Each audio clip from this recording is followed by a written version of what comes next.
गुरुदेव सब आपकी कृपा है। अब हम ना क्या करते हैं, इकट्ठे होकर ना संकीर्तन करते हैं। तो जो छुट्टी वाला दिन होता है, हमें आता तो कुछ नहीं, पर राधा राधा नाम का जप करते हैं। तो पहले तो अपने घरों में ही करते थे, अब कोई पड़ोसी और इधर उधर बुलाने लगे तो हम लेते तो किसी से कुछ नहीं। तो पर ये है कि वो प्रसाद वगैरह पाना पड़ता है। हाँ, कोई बात नहीं है, हम अर्थ ना ले, भेंट रूप में न ले, अब प्रसाद रूप में अगर हमें भोजन मिल रहा है या कोई दुपट्टा आदि तो वो चलेगा, अर्थ ना लें बस। हाँ, क्योंकि आप लोग गृहस्थ हैं तो अर्थ लेना, और ये बहुत पुण्यदायक रहेगा। जैसे किसी के घर में गए और सब मिलकर नाम संकीर्तन कर रहे, तो इससे आपका भी परम लाभ होगा और दूसरों का उत्साह बनेगा और आप उसके आदर्श बनेंगे।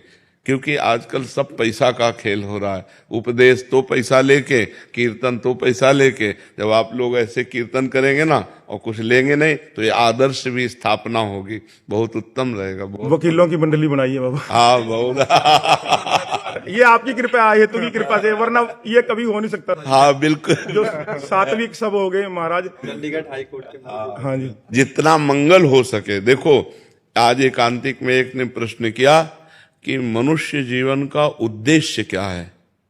सब लोग अपने अपने अलग अलग उद्देश्य, हमका वो उद्देश्य नहीं है। जैसे आप वकील बन गए तो वकील बनना आपका उद्देश्य पूर्ति नहीं है, वकील बनना कर्तव्य है। और वकालत से जो मिल रहा है वो जीवन जीने के लिए, लेकिन जी किसके लिए रहे हो? वकील के लिए नहीं, वकील तो एक कर्तव्य है।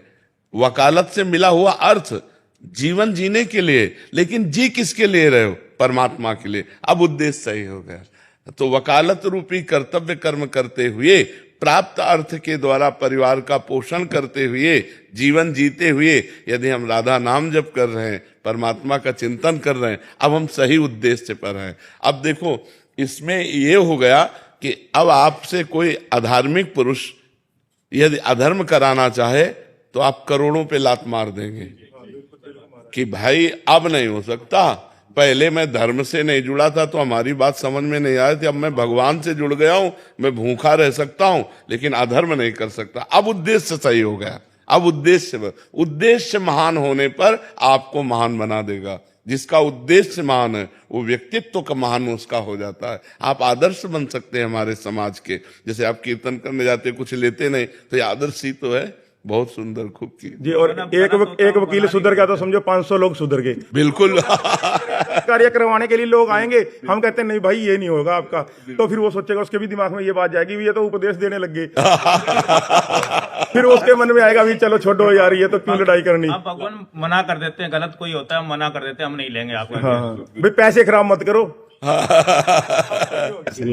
इन्होंने ना हाईकोर्ट में भी अपना एक अलग से स्थान बना लिया। हर कोई आके सीट पर आके राधे राधे करता है, बैठता है आके, और वहां पे एक ऐसा और क्रिएट हो चुका है कि जो दूसरे तरह के लोग हैं कहते हैं यहाँ पे चले जाना, और जाओगे यहाँ दारू छुटवा देंगे।